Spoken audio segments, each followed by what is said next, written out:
House will come to order.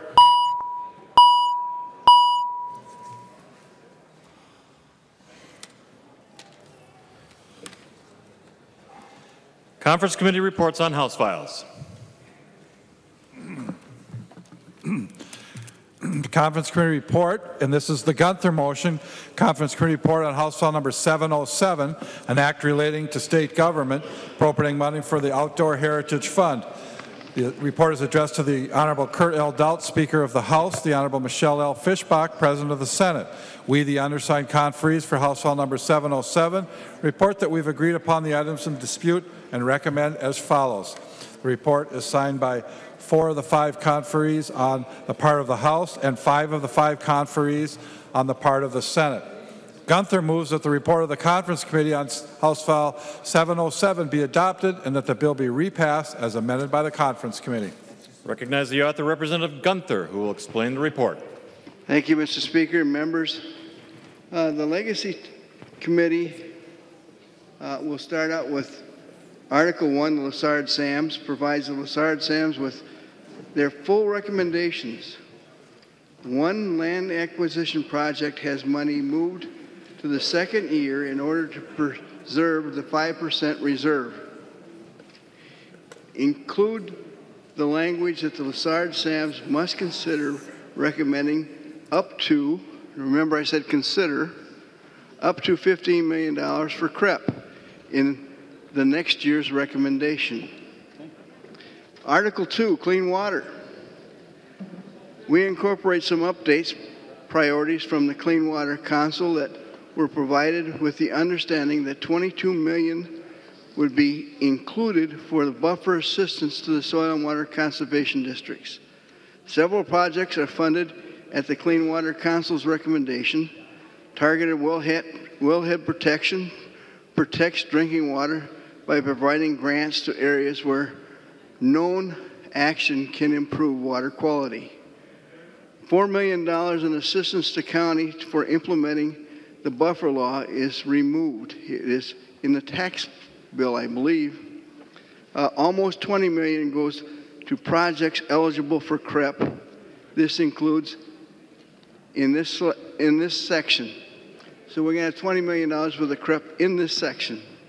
About Article 3, Parks and Trails. Parks and Trails, the agreed upon 40-40-20 division between Met Council, DNR, and Greater Minnesota Regional Parks. We changed how the Met Council can allocate money, providing local units with Met Council's purview with the control over their money and how they want to spend it. In the past, the money was spent according to the Met Council Parks and Trails plan. Article 4, Arts and Cultural Heritage. Despite the Senate aversion to carve-outs within segments of this fund, we carved out $75,000 for the dam patch, for example. The horse in Savage, Minnesota, we got it down to a smaller version in Savage instead of the larger version in the state fair. The Andrew Peterson and Farm in Waconia for Representative Nash, the Miller Barn in Woodbury for Representative Fenton. Some projects were added, including $50,000 for Litchfield Opera House, Camp Legionville for $222,000 for programming. The Medal of Honor Memorial in Capitol will receive $250,000. We provide $50,000 for grants for the Midwest Outdoors Unlimited and other changes. The majority of our policy changes were removed, the no net gain and indirect cost language. And with that, before I yield to Representative Lilly, I would like to thank the conferees in the House, Representative Torkelson, Lilly, Fabian, and Representative Green. And I'd also like to add Mary Murphy, who was very, very helpful in making sure we did things right, and she gave me a lot of counsel. And she's always fun to work with. Staff, Callie Lehman was invaluable. And Jeremiah Winstead was always there when I needed him. Nonpartisan staff, Mary Mullen, Janelle Taylor, Brad Hagemeyer, and John Waltz. And I'd also like to thank the governor's staff, who were always there making sure we had as many of their recommendations that we could fund. And with that, I'd like to yield to Representative Lilly for a few words. I recognize the member from Ramsey, Representative Lilly. Thank you, Mr. Speaker, and members. I'll probably get up at the end and speak again with the final passage, but I'd like to support Chair Gunther on adoption at this point. Thought he described the bill very thoroughly. Discussion to the Conference Committee report. Member from Dakota, Representative Hansen. Thank you, Mr. Speaker. Would Representative Gunther yield to a question? He will yield. Representative Hansen. Mr. Speaker, Representative Gunther, when the bill left the floor, there were two provisions that passed here, and my understanding is they passed the other body as well. So they were identical in both bodies. One was for Emerald Ash Borer, and that passed on a bipartisan roll call vote, and the other was inflow infiltration that would go to individual homeowners, and that passed, I believe, with your approval. So could you explain to the body what happened to those provisions that were passed identically in both bodies? Representative Gunther. Thank you, Mr. Speaker. Representative Hansen, Emerald Ash Borer was already in two places in the other committees, and the Senate thought that 3 would be just a little bit more, and it's my understanding that Lessard Sams, who originally funded money for Emerald Ash Borer, are strongly considering that for this next year. And as far as the other thing, we thought that the Senate didn't think that we had funding for that, and they decided not to fund it, and they won out. I'm not as tough as I thought I was. Representative Hansen. Thank you, Mr. Speaker. Well, it's discouraging that those provisions were dropped because the drop in the bucket that is in the LCCMR, I believe, only, and we don't know if we're going to have an LCCMR bill for Emerald Ash Borer, won't cover the hundreds of thousands, if not millions of dollars that are needed for this. So it's unfortunate when we have this much money. I'm hopeful that the council that has the annual opportunity would look at that, but on the clean water and the inflow infiltration as well, that's a large cost for many communities that also that cost increases the longer we don't take care of it. A member from Hennepin, Representative Augenius. Thank you, Mr. Speaker. The dollars in this conference committee report don't come even close to helping all the communities that need money to help protect their drinking water. Mainly, these communities are in outstate Minnesota. You made the promise, Republicans, you made the promise that you would be better for outstate Minnesota. But this is just another example of big promises and not follow through. Representative Gunther, when this bill was on the floor, we added an amendment that provided money for the Department of Health to help 20 communities do source water protection plans. That is to figure out how to protect their community drinking water wells. And that was money that we had found on the bottom line that had been returned from another project.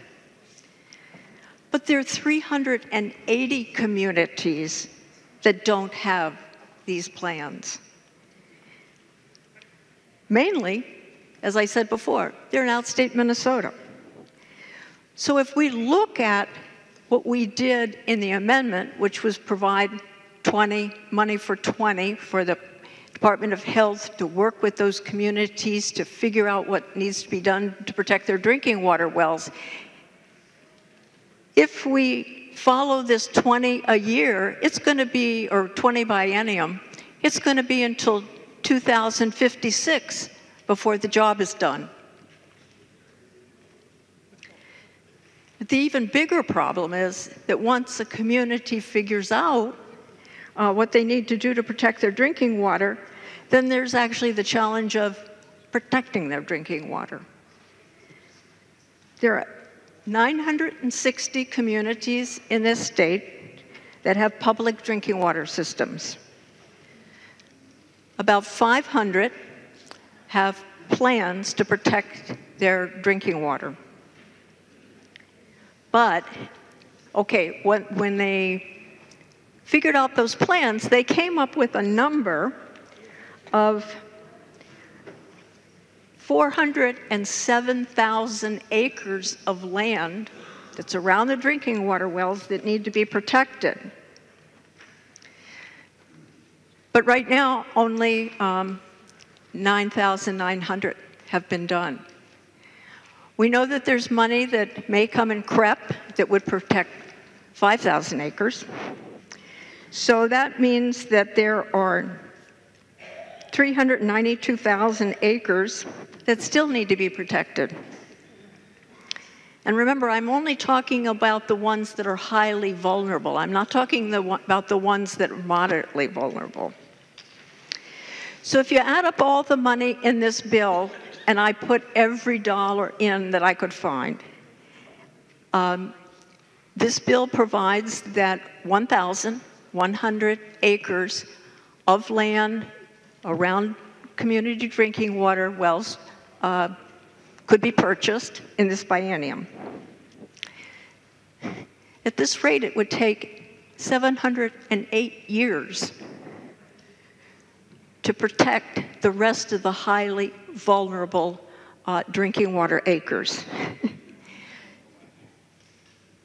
Minnesota right now we're coming up on spending $1 billion from the legacy on waters.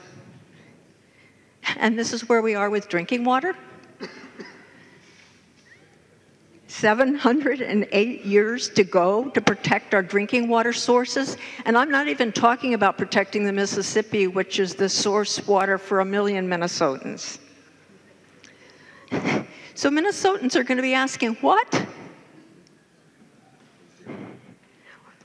What's going on? It's a good question.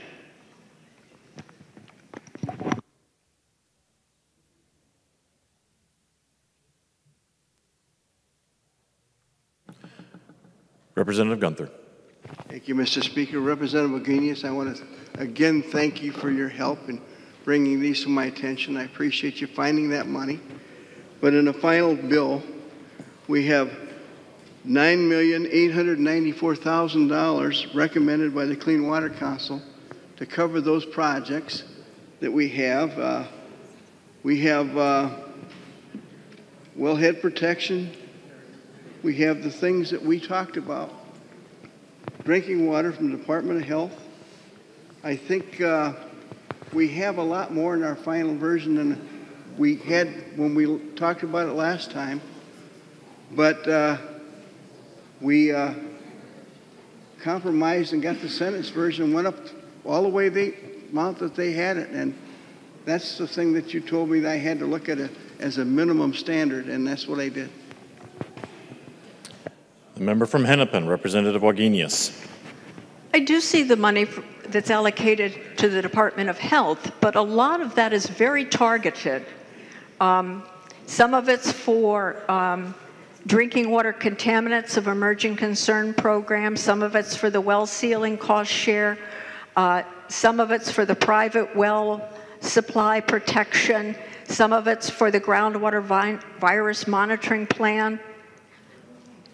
I couldn't add those numbers in when we were looking at what money might be available to help outstate communities protect the areas around their drinking water wells.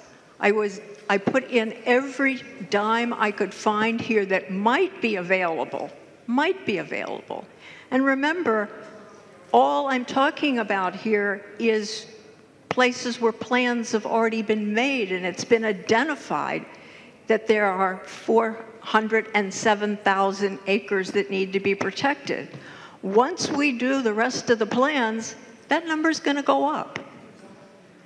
That number's going to go up. So I think it's, when Minnesotans ask, what in the world is going on where drinking water has been ignored, where we don't have outcomes for drinking water? That's going to be the question.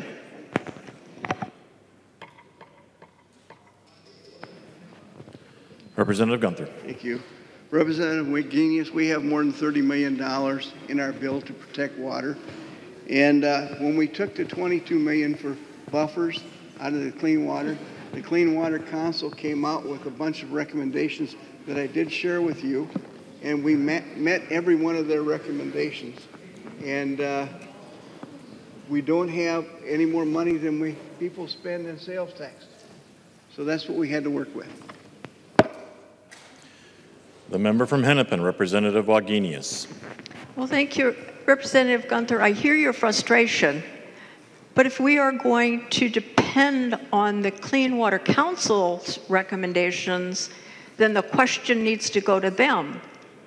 Why are they ignoring drinking water? Why are we in the position that plans for communities won't be completed until 2056 at the rate we're going, and that the actual protection of the drinking water wells won't happen for 700 and some years? Minnesotans going to ask, what is going on here? And it's a good question. Further discussion. Representative Gunther. I would like to ask for a roll call on this bill, thanks. A roll call being requested, and seeing 15 hands, there will be a roll call. Representative Gunther. Member from Dakota, Representative Hansen. Well, thank you, Mr. Speaker. Since there's going to be a roll call on this, I think we need to actually talk about why this should be sent back, and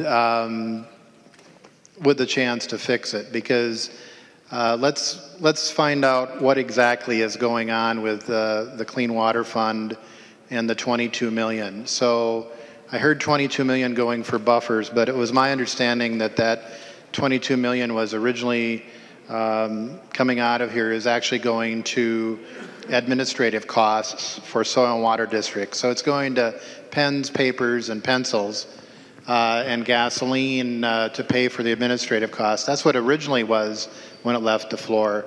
But is it correct that then that was changed, so there were $5 million taken from that then will go to an earmark for appropriations up in northwestern Minnesota? Are you asking the member to yield?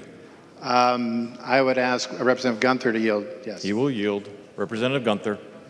Thank you, Mr. Speaker. Representative Hansen, that's exactly right. The CREP area starts about the west side of the state, a little above middle, 57 counties, I believe, and it goes down all the way across the state to the east. But there's 9 good ag counties and many other counties that have to worry about buffers up north. So we did have an amendment to give $5 million for CREP in those areas that didn't have any help. So that was voted in conference committee, and what was the other question you asked? Well, Mr. Speaker and Representative Gunther. Representative Hansen. So if you had $22 million that was to go to administrative cost for soil and water districts, and You took $5 million away from that. Where does that $5 million go that would have been going to soil and water districts for administrative costs? Representative Gunther. Thank you, Mr. Chairman. That $5 million was, I believe, came from taxes last year, and taxes, I believe, are going to cover it this year. And as far as the $22 million, we have to fund that out of the Legacy Committee, or we'll be planning, and we can't ever fund it from there again. Representative Hansen. Thank you, Mr. Speaker. Well, the $22 million is not the riparian aid that's in the tax bill. The tax bill has money for riparian aid to go to the counties for administering the buffer law, but that's different than the $22 million that 2 years ago was taken from the Clean Water Fund, and 2 years ago we stood on this floor and mentioned that it's an inappropriate use of the Clean Water Fund. It's not supplanting, it's an inappropriate use to take clean water funds to protect, restore, and enhance rivers, lakes, and streams by providing it in $100,000 increments to each soil and water district. That was general fund money. So 2 years ago, the Republican House put in taking that $22 million and then saying the soil and water districts that all of us have in our area would then have to cover it out of the general fund would cover it in the tails. But that was not the case this year. It came again for the $22 million. So by my count, you're short $5 million to soil and water districts. You're covering $5 million in the tax bill for the counties, but that's different than the administrative costs. So you have $17 million of inappropriate expenditure that's unconstitutional, and that's why this bill should be sent back. The member from Roseau, Representative Fabian. Thank you, Mr. Speaker. And members, if you look at the bill on page 55, on line 55.16, it says that there's $11 million for the first year and $11 million for the second year. That's the $22 million that's in the bill. Thank you. Further discussion. Member from Dakota, Representative Hansen. And Mr. Speaker, if Representative Fabian would yield. He will yield. Representative Hansen. So Representative Fabian, where did the $5 million come from then? Did that come off the bottom line for the CREP in your area, or the quasi-CREP in your area? Representative Fabian. Thank you, Mr. Speaker. And then if you look, I believe on page 51 in the bill,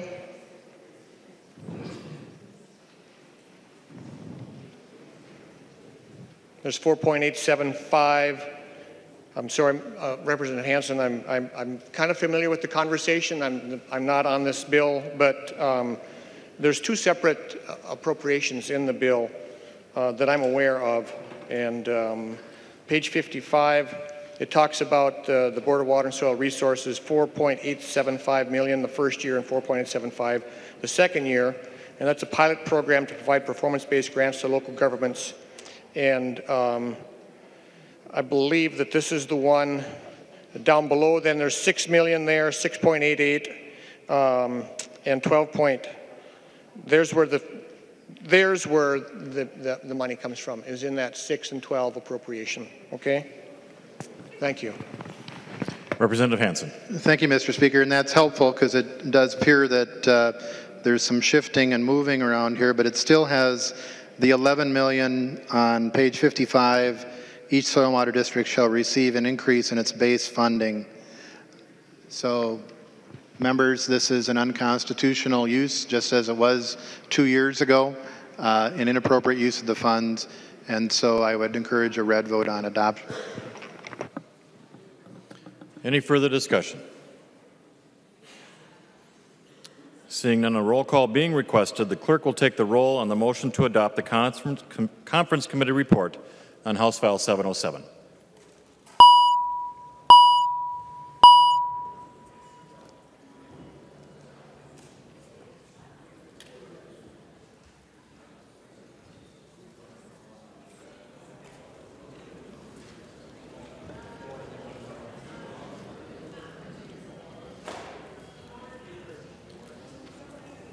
Pat.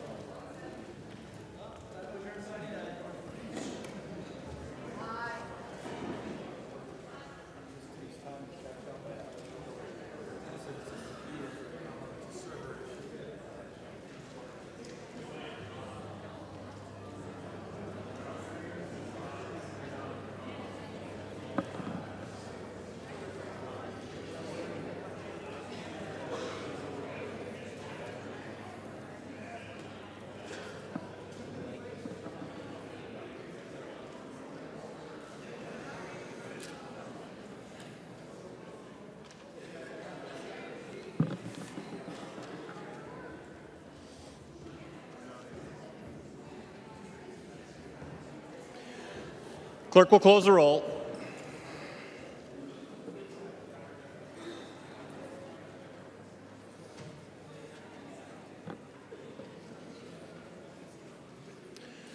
There being 88 ayes and 45 nays, the motion prevails. Clerk will give the bill its third reading as amended by conference. Third reading, House File Number 707, as amended by conference. Third reading. Further discussion.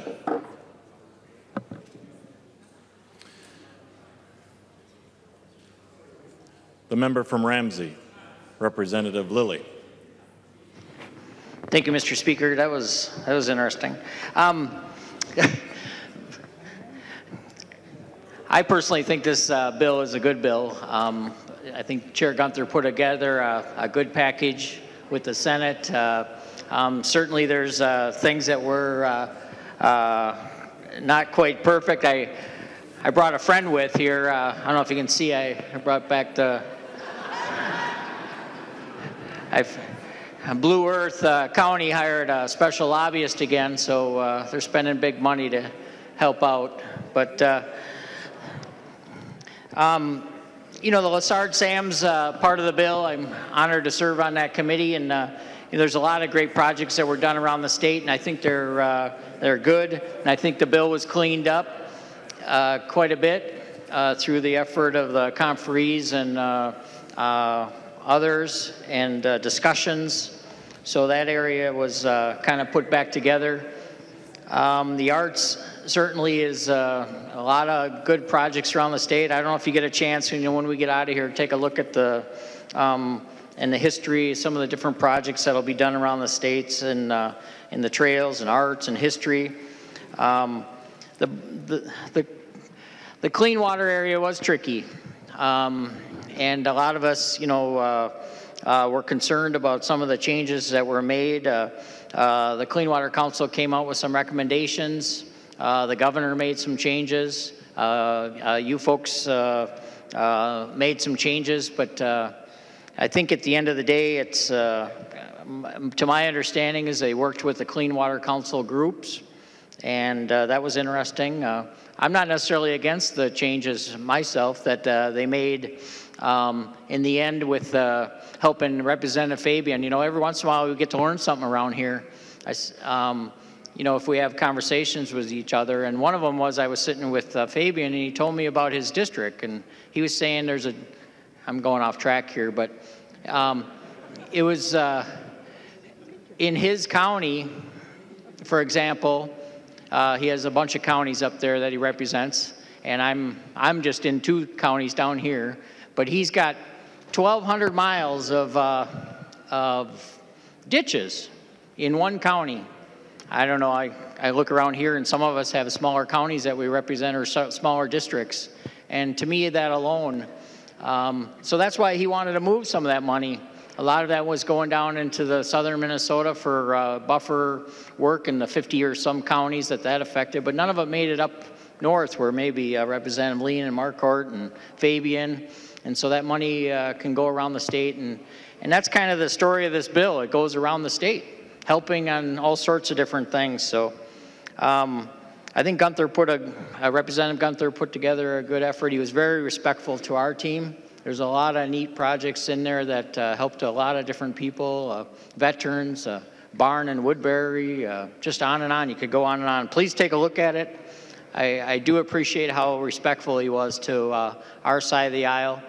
And I think he did try to work with the water groups and the environment, but I've gone on too long here, but the staff really helps a lot, and hopefully he'll thank Callie and your team and ours on Nancy and the team, but the nonpartisan staff were very strong. And please take a look at this bill. I think there's a lot of good stuff in it. The member from Blue Earth, Representative Considine.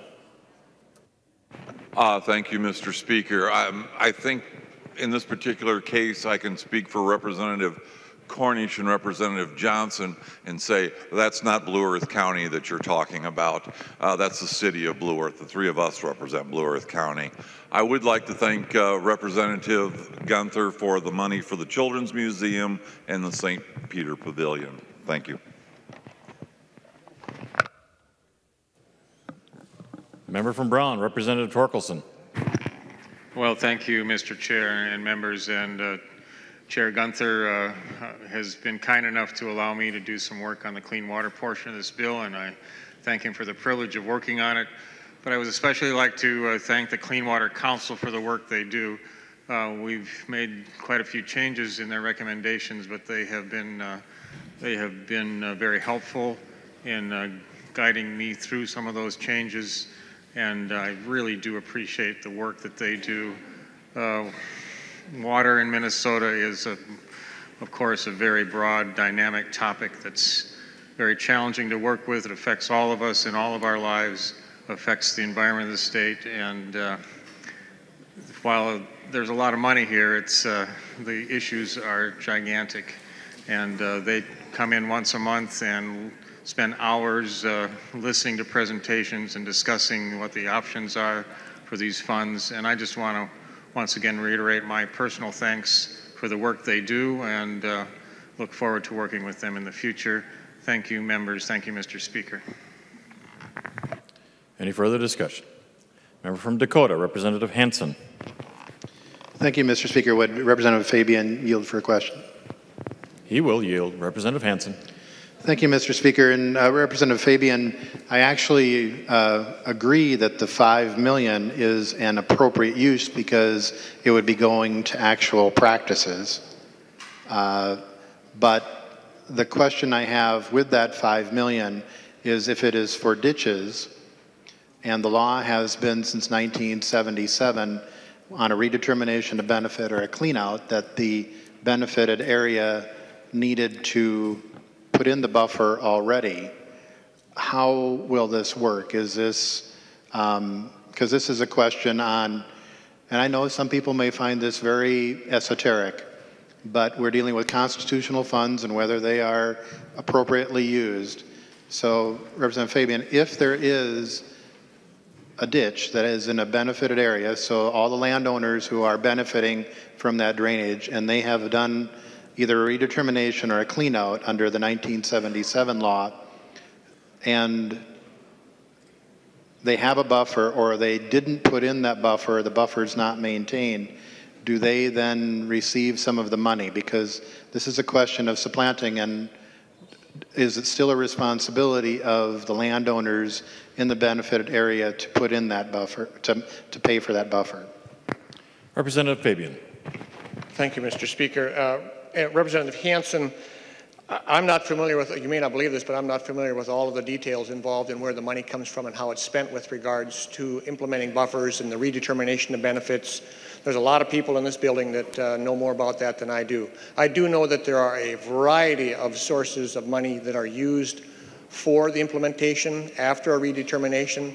I think one of the problems that exists out there is that in many cases, in some cases anyway, the redetermination has not taken place yet. So where those lines cross between a redetermination having been done and one not being done, but yet still buffers are being installed or maybe not, that might be a good question to ask an SWCD person up north. Representative Hansen. Well, thank you, Mr. Speaker. And Representative Fabian, that's my next question, if you would yield. He will yield. So if the SWCD people don't get their funding, then they may not be able to answer that question. So my question is, in the bill that we're going to hear next, and I haven't had that much time to see about the changes, but the $22 million that is in general fund there is one time only, or is it ongoing funding that would go to the soil and water districts, the money that is now being, so the $22 million that's here is one time, but is there ongoing general fund replacement for the $22 million in the out years? Representative Fabian. Thank you, Mr. Speaker. Representative Hansen, I did not have a target in the tails to be able to get that done. So it's my understanding that the money that was appropriated 2 years ago, roughly the $20 million, was not in the tails anywhere either. And as a legislature, we came together to find the money for the SWCDs. We recognize the valuable work that they do. As we all know here, members, there's a tremendous demand for states' fiscal resources to provide for a whole host of things. And that's what we do, is we come down here and we try to come together to find out solutions. And like I told my wife when I was with her, I don't even remember when it was now, but I said, you know, hon, we've got a $46 billion budget that we're working with here, and we could be spending 55 or 56 billion, and there would still be somebody who doesn't have enough, you know, and I understand all of that. I really, really do. And I think what the SWC, I know what the SWCDs do in our local area is valuable stuff. A lot of people benefit a lot. They seek out help and advice from them. And I'm committed in the future to finding the money that we need to fund them. I know it's a source of frustration for them, but as we all know, does anybody have anybody in their constituency that's not frustrated? I certainly do. So I'm happy to work with you, Representative Hansen. Representative Hansen. Thank you, Mr. Speaker. And Representative Fabian, I understand that issue about priorities. The issue that we have to choose as members is it constitutional? Is it an appropriate use? So I think if we had money that was $22 million in the general fund for soil and water districts, and now it isn't and it's being covered here, that would be substitution. That would be a clear substitution that's probably prohibited. I want to follow up on Representative Lilly because there are good reasons to vote in this bill. I think many of the changes that were proposed in outdoor heritage have been removed. There's money for the parks. There's money for arts and history. So a number of folks who may have wanted this fixed, when you get to the actual vote, there are issues here. And one of the issues you have to decide is this constitutional use. The other is we have a lot of funding dollars that are here for a variety of programs that people do meet the constitutional requirement. I do have one more question for the author of the bill, Representative Gunther. He will yield.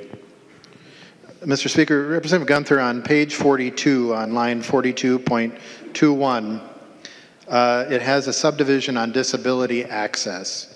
And it says, where appropriate, grant recipients of clean water funds in consultation with the Council of Disability and other governor-appointed councils, boards, commissions shall make progress toward providing greater access to people with disabilities related to programs, the recipient funds using these appropriations. And I looked, and maybe I just couldn't find it. I looked in the outdoor heritage. I could find no similar provision. I looked in the parks and the arts, and maybe it's there. Maybe I just haven't had enough time to look for it. But I mean, I think that's a very important piece for the people's money to make sure that people with disabilities have access. And could you tell me, is this somewhere in the outdoor heritage or in the parks or in the arts and history provision? And if it is not, why it is not? Representative Gunther. Thank you, Mr. Speaker.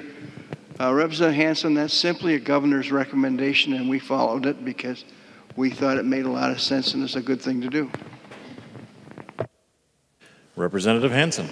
Thank you, Mr. Speaker. So it is only in the clean water portion. It's not in outdoor heritage. It's not in the parks. It's not in arts and history. Are you asking the member to yield? If Representative Gunther would yield. He will yield. Representative Gunther. Yes, that's fact. It's in the clean water portion only. Representative Hansen. Thank you, Mr. Speaker. And members, I think we have some work to do in the future on this issue. And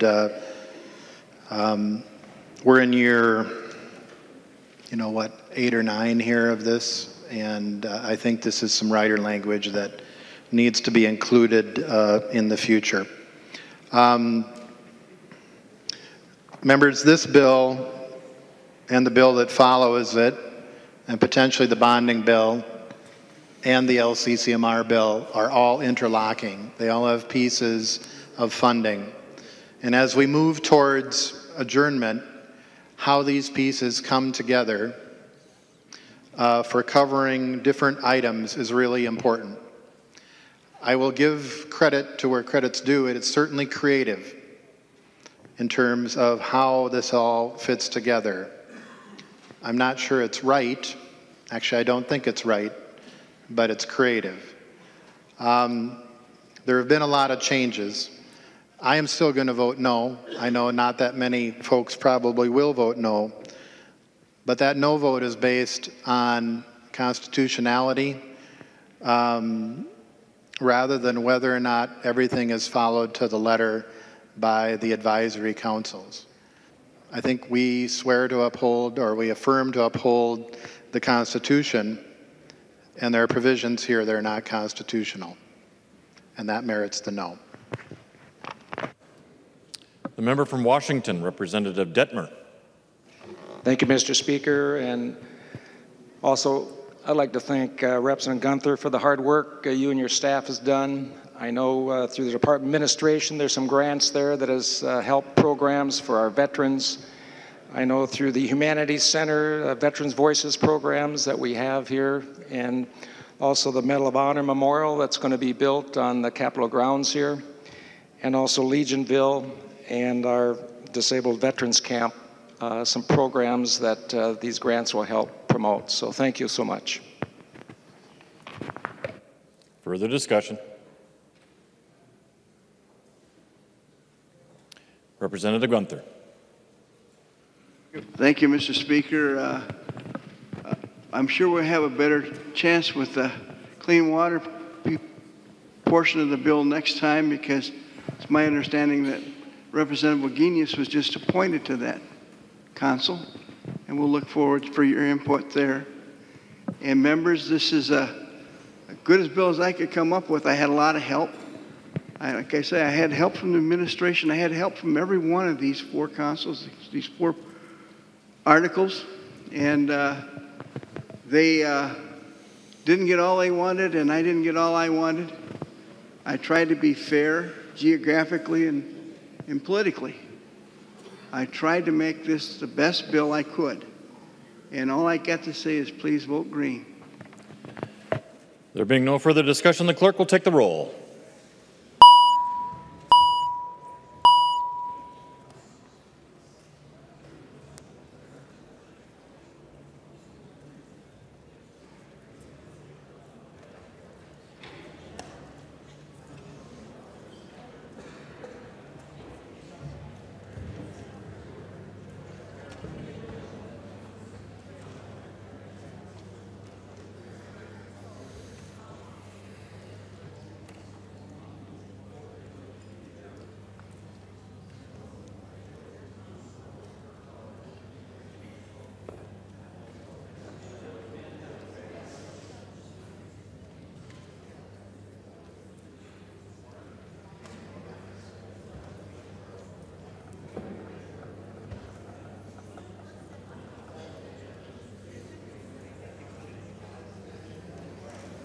Clerk will close the roll.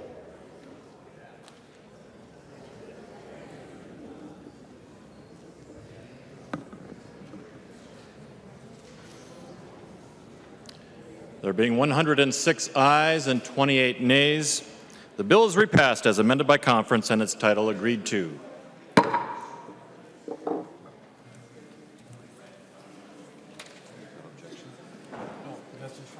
Messages from the Senate. Message from the Senate. This is the Fabian motion. Mr. Speaker, I hereby announce that the Senate has concurred in and adopted the report of the Conference Committee on Senate File Number 844, an act relating to the environment. The message is signed Cal R. Ludeman, Secretary of the Senate. The report is addressed to the Honorable Michelle L. Fischbach, President of the Senate, and the Honorable Kurt L. Doudt, Speaker of the House. We, the undersigned conferees for Senate File Number 844, report that we've agreed upon the items in dispute and recommend as follows. The report is signed by all 5 conferees on the part of the Senate and all 5 conferees on the part of the House. Fabian moves that the report of the Conference Committee on Senate File Number 844 be adopted and that the bill be repassed as amended by the Conference Committee. I recognize the author, Representative Fabian, who will explain the report. Thank you, Mr. Speaker and members. This is our Environment and Natural Resources Policy and Finance Bill for this year. before I get into the bill, I do have to say some thank yous. I have one of the greatest, I have the best team in the House, okay? I admit that. And I've told these people many times, Amy Zipko is an incredible community administrator. Caitlin Schroeder is terrific as a committee legislative assistant, and Harry Miracle doing research, and Janelle Taylor and Bragg Hegmeyer are just terrific nonpartisan staff to work with. And thank you to you folks. I really do appreciate it. This bill has been a bill that's taken quite a while. As most of you know, the first bill that was passed here was vetoed. We had to roll up our sleeves and work hard with the administration and the different agencies that we have jurisdiction over, and that includes the Department of Natural Resources, MPCA, EQB, the Board of Water and Soil Resources, and then we've also got the zoo and Explore Minnesota Tourism and a couple of others. So our total general fund appropriation was $7.9 million over the base. A number of things that we've tried to accomplish in this bill. We've worked a lot with the different agencies.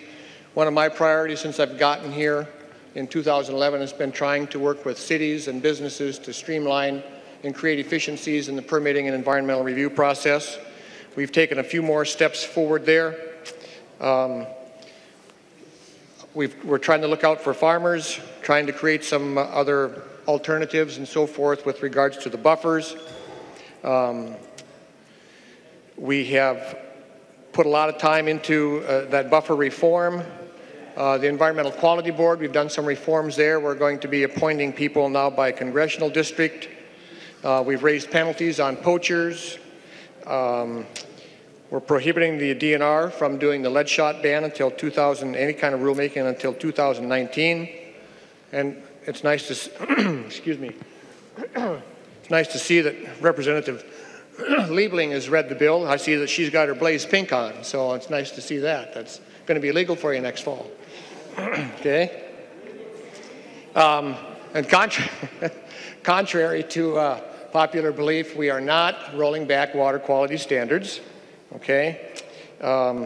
We are not gutting the governor's buffer law. We've reached an agreement with the governor. We've reached an agreement with all of the different state agencies that are involved in this bill. And I'm happy that we have it here. I would like to point out just a couple of other things in the bill that are important to me, that are important to a lot of you folks.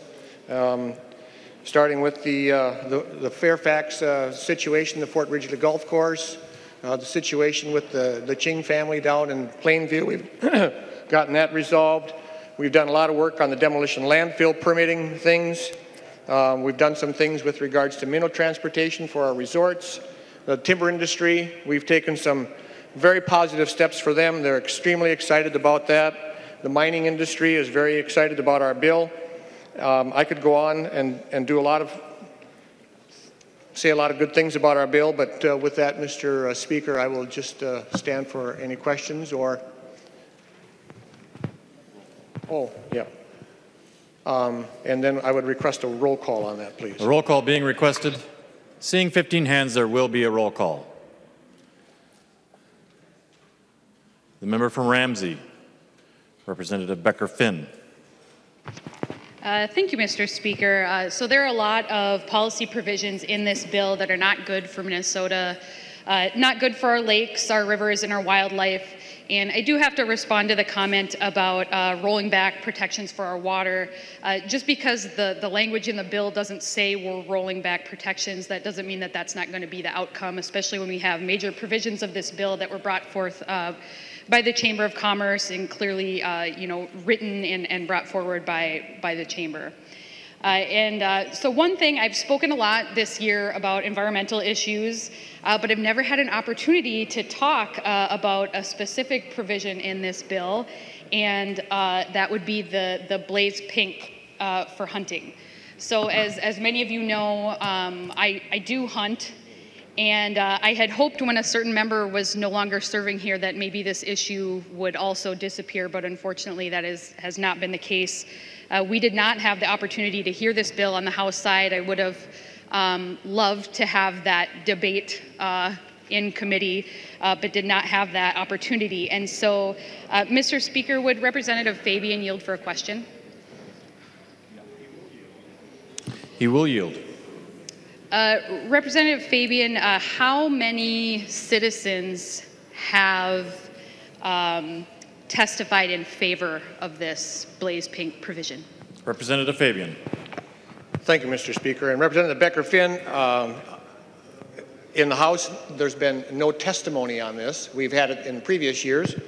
But I can tell you that when I'm back home and when my granddaughter talks to me about going deer hunting with Grandpa Dan, and I ask her, do you want to wear blaze orange or blaze pink? She wants to wear blaze pink. Representative Becker-Finn. Thank you, Mr. Speaker. I would hope that your granddaughter would be interested in hunting for better reasons than the color of her clothing. Would Representative Fabian yield for another question? He will yield. Representative Becker-Finn. Representative Fabian, I'm just wondering what the problem is that we're trying to solve by adding this provision. Representative Fabian. Thank you, Mr. Speaker. And Representative Becker-Finn, I'm not trying to solve a problem. I'm trying to create an opportunity to give people an opportunity to wear the clothing that they want to wear when they go deer hunting. I think that Representative Drazkowski would agree with me that this is a question of liberty, you know. So no, folks, we have heard over and over and over again of how we are losing young people to the casting and blasting sports. Okay? We have. By doing something like this, if it encourages 30, 40, 50, maybe 280, I don't know, people to maybe decide to go deer hunting, what's wrong with that? I think it's great. And like I said, when my granddaughter's going to go hunting for a lot of reasons, she already has a 270 bolt-action rifle that I bought her when she was born, and so do my other grandchildren. Representative Becker-Finn. Thank you, Mr. Speaker. So as one of the younger members here, I guess I find it kind of insulting that changing the fashion choices while hunting would be a reason that our young people would be more involved in our hunting sports. I think that doing things like funding the DNR for their different programmings and encouraging people to get involved that way is probably a better way to encourage people to hunt. I don't think that anyone's going to take on getting their firearm safety certification, learning how to hunt, spending hours in the cold in the woods just because they get to wear a certain color. I think that we're actually not solving a problem, we're creating a problem here. And one of those problems is that there are folks who are colorblind who cannot see blaze pink as well as blaze orange. And while I appreciate the comment about liberty, I think when we're talking about our actual safety while hunting, that perhaps our value of safety should be a higher priority than our fashion choices or liberty when it comes to the safety of people hunting. And so, like I said before, there's a lot of bad policy in this bill. And yes, this bill is better than it was the last time we debated these issues. I do think there was some good movement in some areas here, including the hunting and fishing fees. I think that's good for Minnesota. But I guess it could have been worse is not good enough for me. So members, I encourage a no vote. The member from Hennepin, Representative Freiberg. Thank you, Mr. Speaker. I do have quite a few concerns with this bill. I do think it's a little bit better than it was when it first passed the floor, but I still have quite a few concerns with it. And the one that I wanted to highlight is the same as the one Representative Becker-Finn talked about, this zombie blaze pink provision that just won't go away. Like Representative Becker-Finn, I thought, with the previous champion of this provision no longer being in the House, we might finally be free of its grasp. But unfortunately, that does not seem to be the case, and it does not seem to go away. I mean, first of all, I think it's based on a rather questionable assumption that certain people might be more willing to hunt just because of the color that they're wearing. I would really question the assumption based on that. I mean, I'm sure your granddaughter is awesome, Representative Fabian. My daughter's pretty awesome too. She's 7 years old. You know, she might be more willing to go hunting if she were allowed to wear Pokemon clothes when she was hunting. If she had a big shirt with Pikachu on it, she'd be there. She'd be all over that. But that's not really a sound basis for changing state public policy because of what she wants to wear. This is not a question of liberty. This is a question of safety. I happen to be one of the 8% of men who suffer, well, suffer is probably too strong of a word. Really, it hasn't impacted my life all that much, but I do have red-green color blindness. I believe Representative Creshaw is also another person who does in this chamber. The studies that are out there show that it is harder to see blaze pink in the woods than it is to see blaze orange. We picked blaze orange for a reason based on safety. There are no studies out there showing that blaze pink is safer. The studies that are out there show that it might be less safe because a substantial percentage of the population is not able to see it in the woods as easily as blaze orange. So this provision has no basis in fact. It has no basis in science. It's part of just sort of a larger problem with this bill, and there are many provisions in there that don't do what this bill should be doing. This is not what we should be focusing on right now. There's no reason for this provision. So this is just one example of some of the problems in this bill, and that's why I think we should send it back to conference committee so that these provisions can be worked out in favor of positions that are more strongly backed in science. Thank you, Mr. Speaker. Member from Cottonwood, Representative Hamilton. Well, thank you, Mr. Speaker. On December 12th, my family received some very disturbing news. My wife was diagnosed with breast cancer. On February 2nd, she had a double mastectomy. Pink is the color to show our support for breast cancer. She's a survivor. You know what? I am proud. I'm a hunter, and I'm absolutely thrilled that I have a choice now to purchase Blaze Pink to show my support for my wife and any other woman who has been diagnosed with breast cancer and who has survived. So thank you very much, Representative Fabian, for giving us this choice. I greatly appreciate it, and my wife thanks you as well. The member from Hennepin, Representative Thiessen. Thank you, Mr. Speaker. Would Representative Fabian yield? He will yield. Representative Thiessen. Thank you. There was a delete all amendment to your conference committee report published sometime this afternoon, but I understand that's not what became the final conference committee report. Is that correct? Representative Fabian.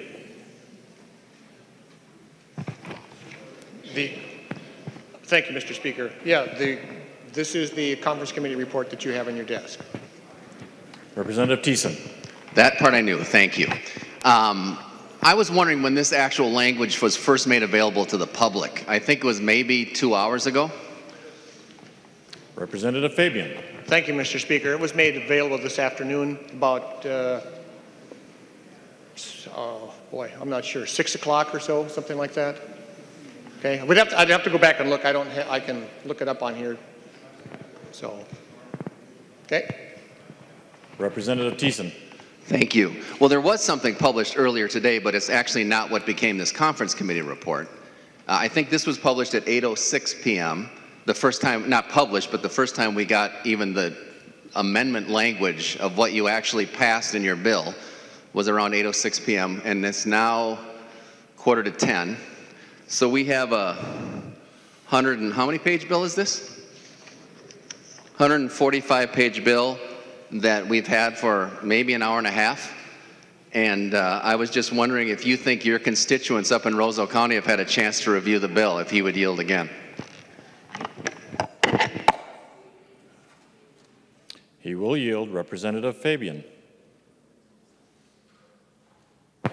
Thank you, Mr. Speaker. Representative Thiessen, our DE amendment was turned into our conference committee report. Representative Thiessen. Thank you, Mr. Speaker. Well, I was reviewing the DE amendment earlier today, and there's stuff in the DE amendment that's not in your conference committee report.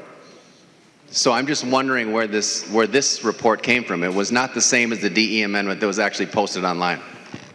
If he would yield again. He will yield. Representative Fabian. Thank you, Mr. Speaker. Representative Thiessen, this report came to our committee when we met, and it was posted online before that. Like I said, I don't have the time here in front of me, but that's what we did. Okay? Well, actually, no, it's not okay. Representative Thiessen. I mean, this is the problem, members. I mean, you have a report. Nobody in this chamber actually, maybe Representative Fabian might know what's in this report. I suppose you do. But actually, nobody else in this chamber, I think, knows what's in this bill. Nobody's had the time to review this bill. Our constituents certainly had the time to review this bill. And members, this is just the first of what is going to be an avalanche of bills that you're going to be voting on that you have no idea what's in them. I mean, this is kind of outrageous that we're doing this yet once again. 2015 we did this, 2016 we did this, 2017 we did this, over and over and over again. And maybe the people in Minnesota don't care. You know, that might be the case. I don't know, maybe you think that that's the case. But the bottom line is we should not be voting on bills. I mean, how many people have told their constituents we should have at least 24 hours to review a bill? How many of the new members told their constituents that we should have at least 20? Would Representative Jessup yield? He will yield. Representative Thiessen. Do you have any idea what's in this bill? And do you think you should have 24 hours so you and your constituents should review it? Representative Jessup. Mr. Speaker, Representative, I believe we came in to this session in January with the objective that we were going to accomplish these bills much earlier than has been done in past legislative sessions. We left on Easter break, and I believe we were approximately 3 weeks ahead of a normal legislative schedule. There was discussions with the executive branch, even at that time, on these omnibus bills. It is a disappointment. You are correct that we are at this stage. But I would suggest that the planning that has gone in on this particular legislative session was much more organized so that we would not be in this particular position. Do I have an understanding of what's in this bill? Yes, I do. We have been through it a number of times since that Easter break. Representative Thiessen. Thank you. So, Representative Jessup, so you in the last hour and a half, you've had a chance to read this view and understand what's actually in it. It's not the bill. I mean, the bill that was passed when you, back at the Easter break, was vetoed, as you know. And so it seems to me that what you're saying is that you actually wish you would actually have time to review this bill. And you haven't had the time to review this bill, and I think that you know that that's the case. This is a reason that we should send this back. I don't know how close we are to getting done with this session, of course. That's being decided somewhere in some other room in this building that no one on this floor, except maybe 4 or 5 of us, have any input into. And, you know, maybe that's the way it should be. Or, I don't know, and I don't think that's the way it should be. But certainly, Representative Jessup, you'd agree your constituents have no idea what's in this bill. And it seems to me they should have a chance to weigh in with you and say whether they support undermining clean water or not undermining clean water. It seems to me that they should have input, be able to give input to you to you know, say they absolutely support what's in here. But they have no chance to do that. And that's problematic, members. Giving us an hour and a half to actually review a bill on this House floor, giving our constituents that much time to review a bill on our floor. I know that people didn't run on that. I know that people talked about this in the campaign trail because I saw the literature. It's a pledge that people have made. We had a chance back in January, to Representative Jessup's point, we had a chance back in January to actually change our rules here on the House floor to avoid exactly this kind of problem. And yet the Republicans chose not to. They chose not to adopt those kind of rules. So anyway, members, I would suggest that we send this bill back to conference committee. We don't even have to send it back, quite frankly. What we should do is lay this conference committee report on the table. We can give people till tomorrow morning to take it up. There'll still be time to finish the session on time. but at least we'd actually know what's in the bill.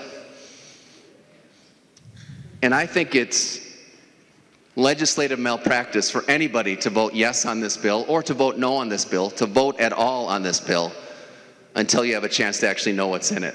And if you want to go back and explain to your constituents that it's okay to vote on a bill that you have no idea what's in it, well then you should go do that, and good luck. Representative Fabian. Thank you, Mr. Speaker. Well, and just a couple of points. I think it's, you know, we had our conference committee. The conference committee report is signed by all 10 members of the conference committee. And we followed the House rules with regards to that. And largely the changes that were made, the few changes that were made in this bill relative to the previous bill that was here were as a result of working with the administration and addressing their concerns. Representative Thiessen.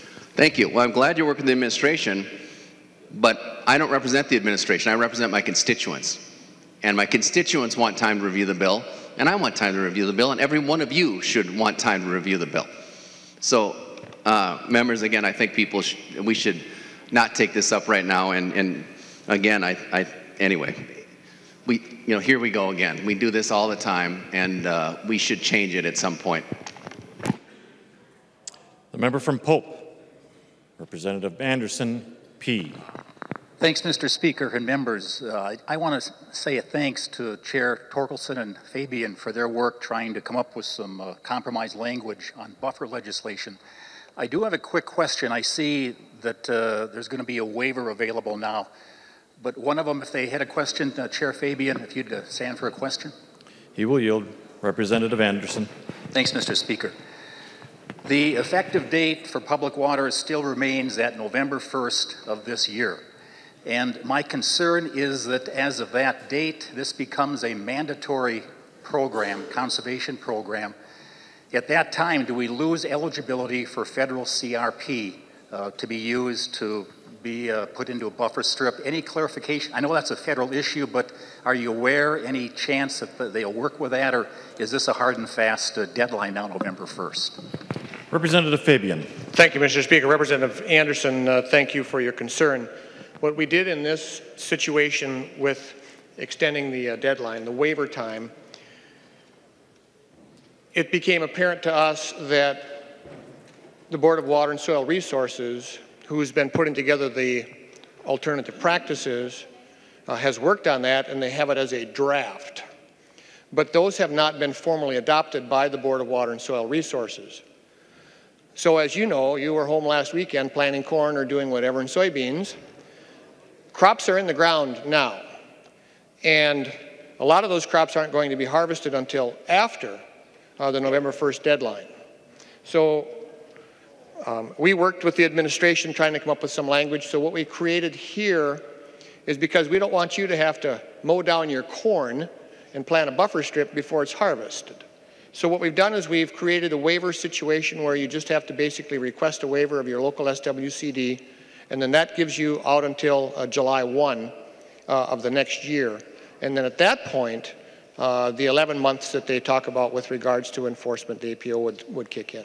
And I can't answer the question about CRP. I might be able to answer one about CPR, but not CRP. Representative Anderson.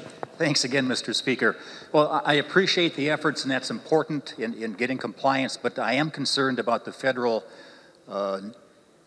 losing the eligibility for CRP because this becomes a mandatory program. Maybe Chair Torkelson has some insight into if that would be the case on November 1st. Are you asking him to yield? Yes, I am, Mr. Speaker. Member from Brown, Representative Torkelson. Thank you, Mr. Chair. Thank you, members. Thank you, Representative Anderson. The question of enrollment and re-enrollment in federal programs has been an ongoing discussion with the federal government. I would just point out that it's never been a problem in the past. We've had shoreland ordinances in this state for decades, and enrollment and re-enrollment in CRP and other federal programs has always been allowed. It's never been an issue where it's been restricted by the federal government. The newest agreement signed with the federal government involving CREP actually has language specific to this that makes it clear that, at least for that program, that enrollment and re-enrollment in a federal program is not interfered with by the buffer law, and we are in talks with the federal government now not me personally, but our agencies are trying to clear this up, because we do not have any intention of restricting anyone from being able to take part in the federal programs that are available to landowners and operators across the state of Minnesota. Thank you, Mr. Chair. Thank you, Representative Anderson. The member from Pine, Representative Sundin.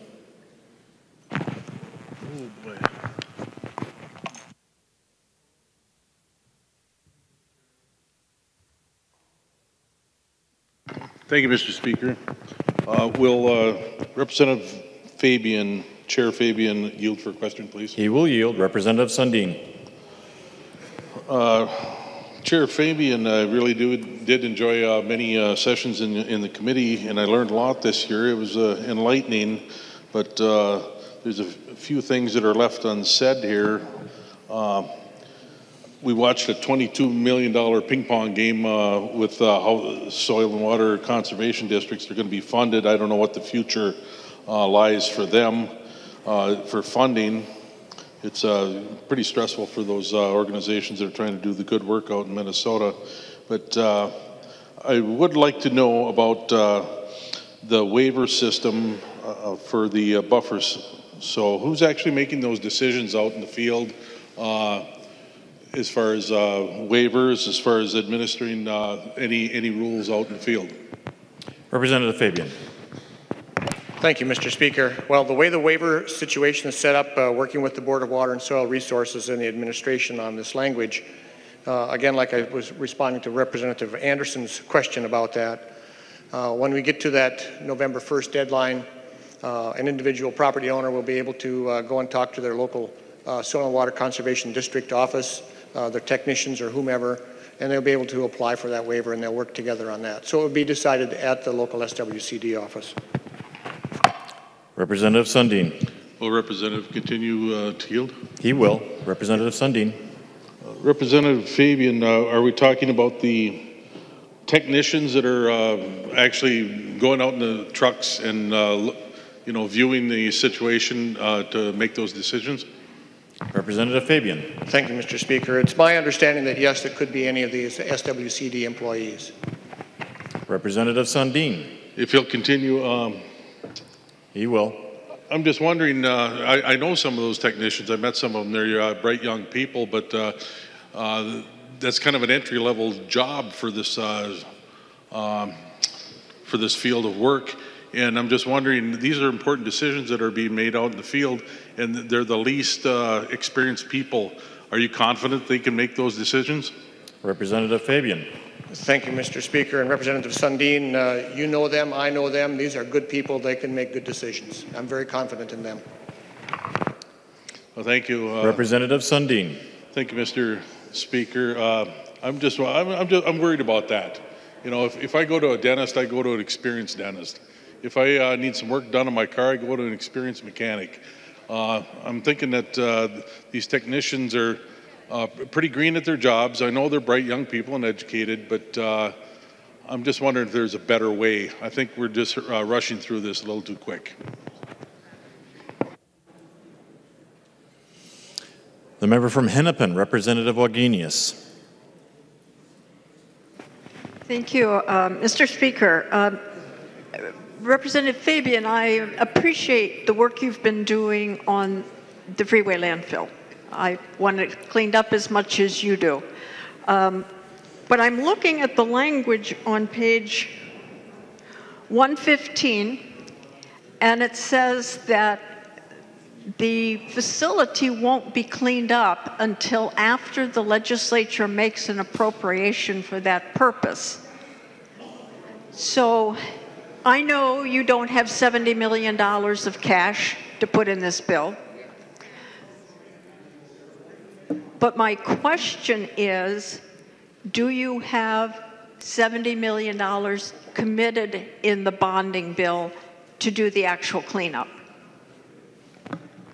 Representative Fabian.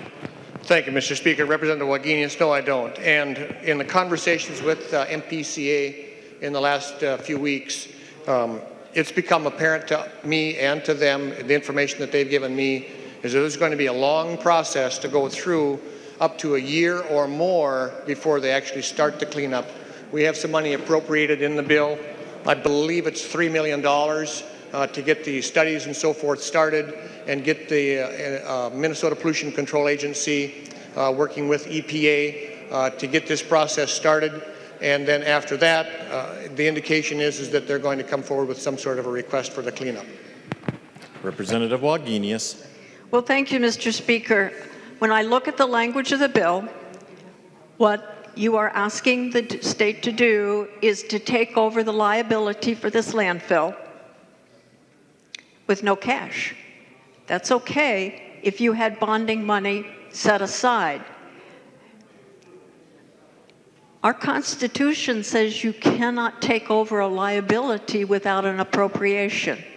Think back to the letter that we all got from the Speaker who said we can't get a salary increase until there's an appropriation made.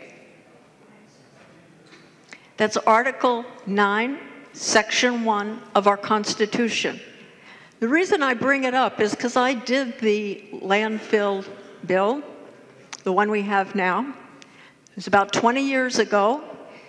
And the attorney, I remember so clearly the Attorney General's office saying, you can't do what you want to do. You cannot put this kind of liability onto the state without the money to pay for it. So when we passed the bill, we had the money to pay for it. And at that time, it was $400 million. We had a mix of funding. We don't need to go into that, but what we do need to do is respect our Constitution. So I know Representative Hansen had a bill that said, and Representative Hansen is going to correct me if I'm wrong, but it said that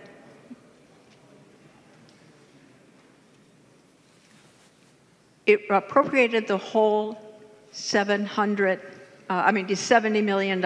But what it did it in stages, with $2 million this biennium, or this coming biennium, and 35 in each of the next 2 bienniums.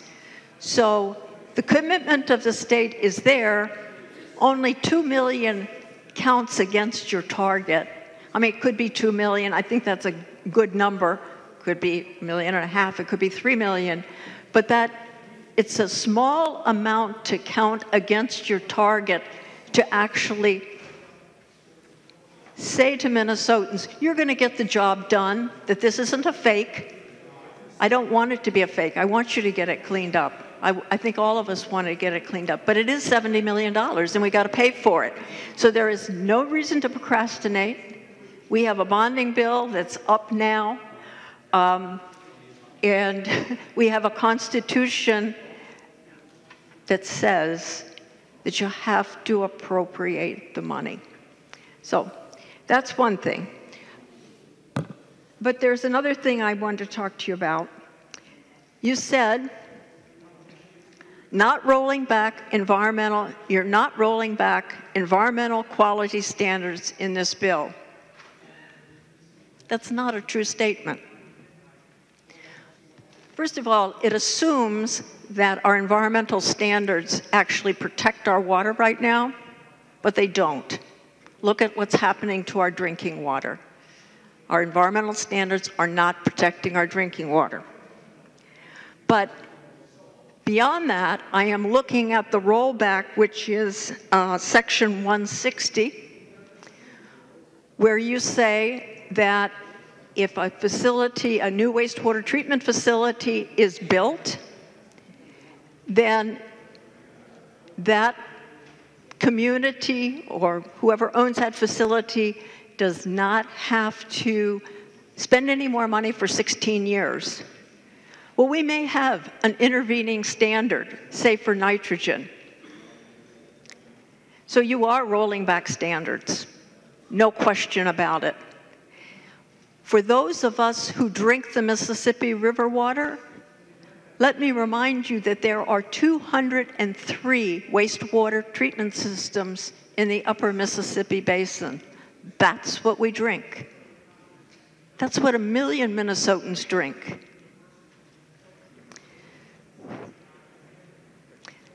Beyond the rollback that is in this bill with the 16 years,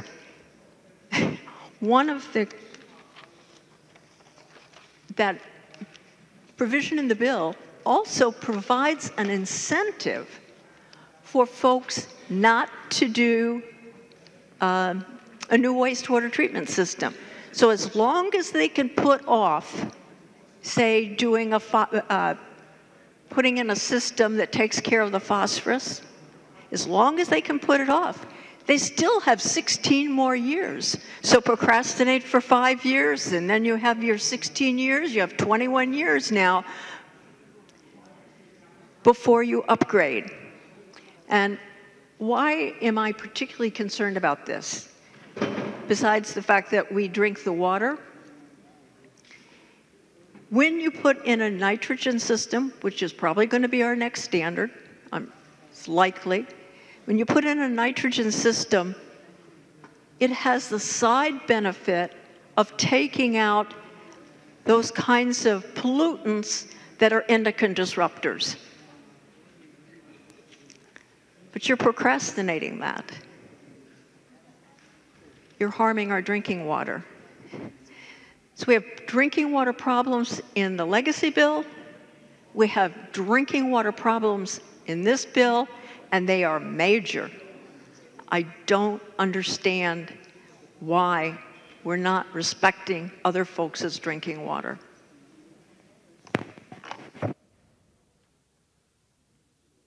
The member from Dakota, Representative Hansen. Thank you, Mr. Speaker. Parliamentary inquiry. State your point of parliamentary inquiry. Mr. Speaker, would it be the norm for a conference committee report to have the timestamp on the bill in front of us in addition to the date stamp?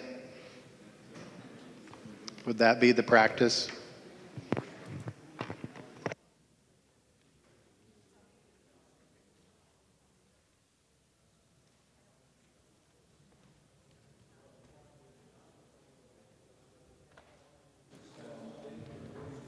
Representative Hansen, could you restate the question, please? Thank you, Mr. Speaker. Would it be the practice of the House to have the time stamp on a conference committee report in addition to a date stamp?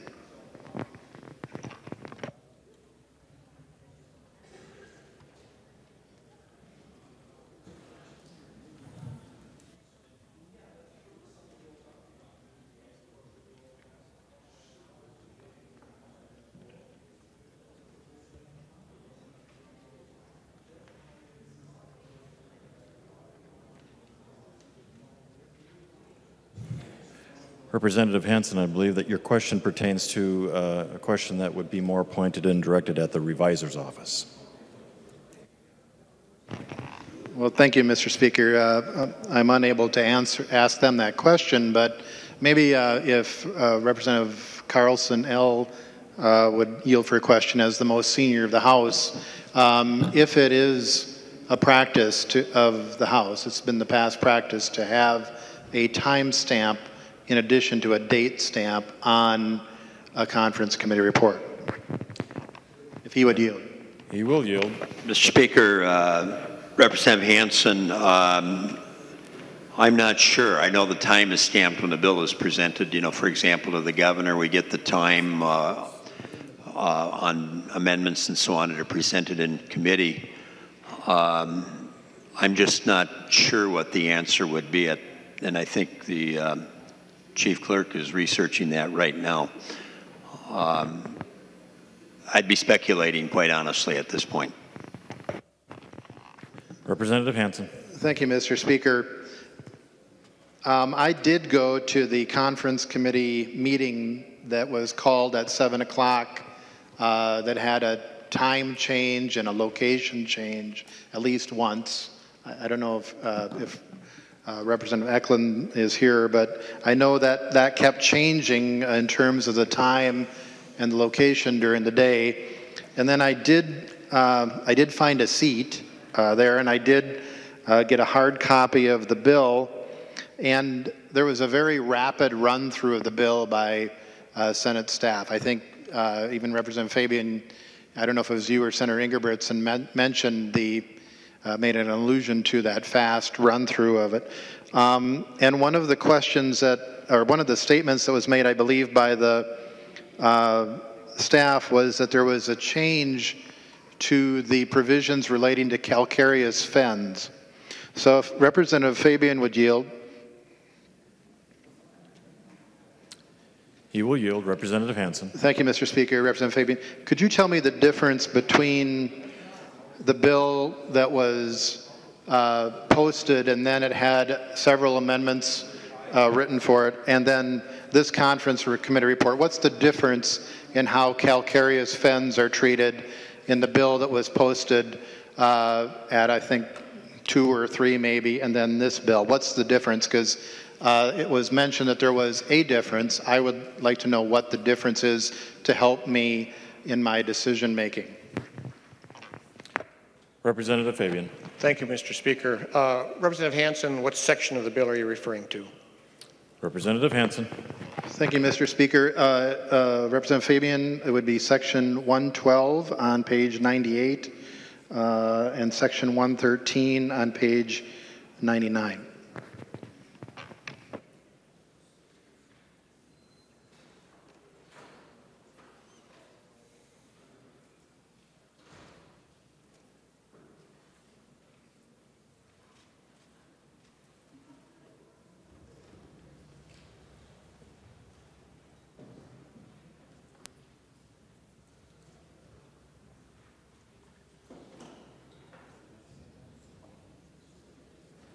Representative Fabian. Thank you, Mr. Speaker. And Representative Hansen, the word was changed from shall to may, and I'm looking for that when making the determination under the rules adopted in the subdivision. They said it was a small technical adjustment.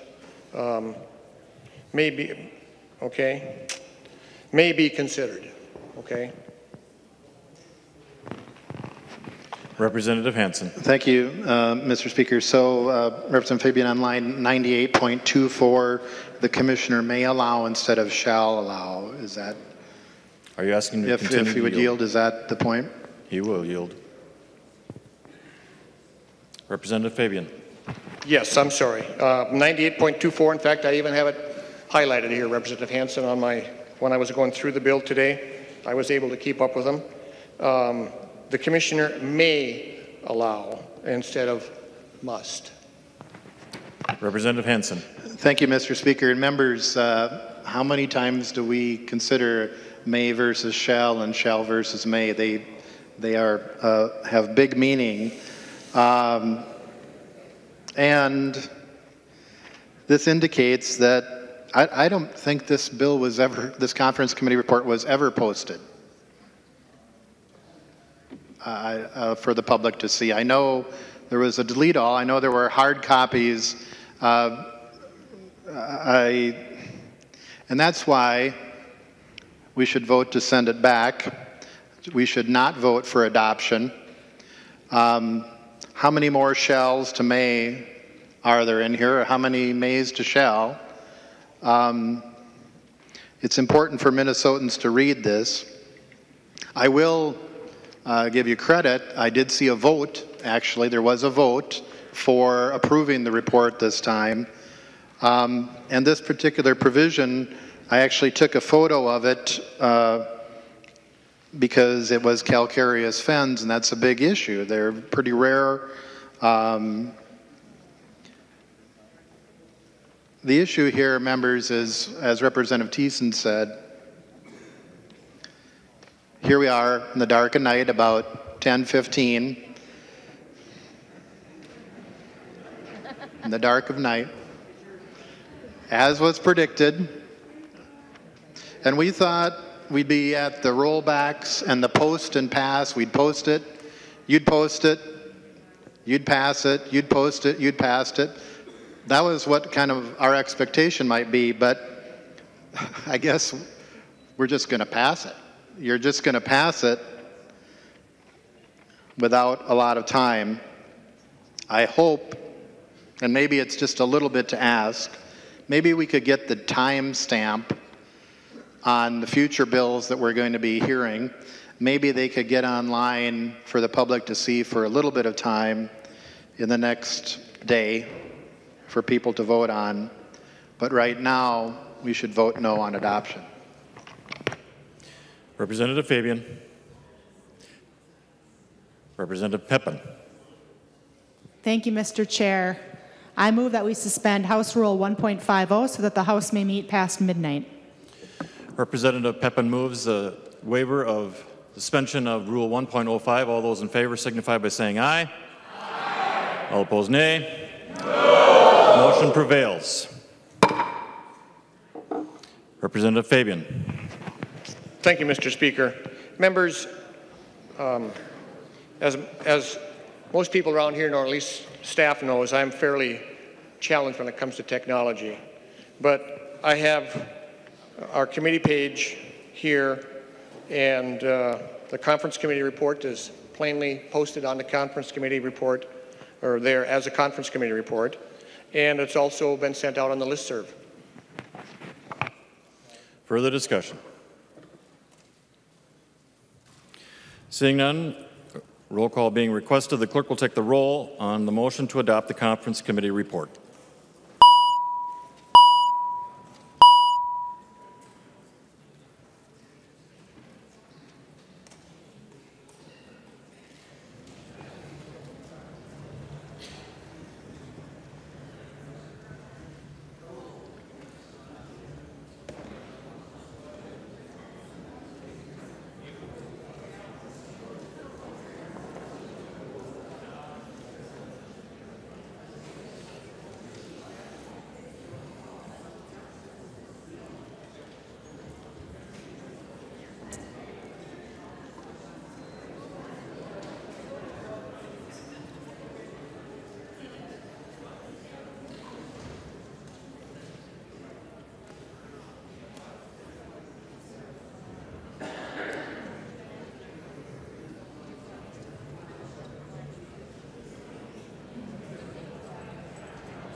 Clerk will close the roll.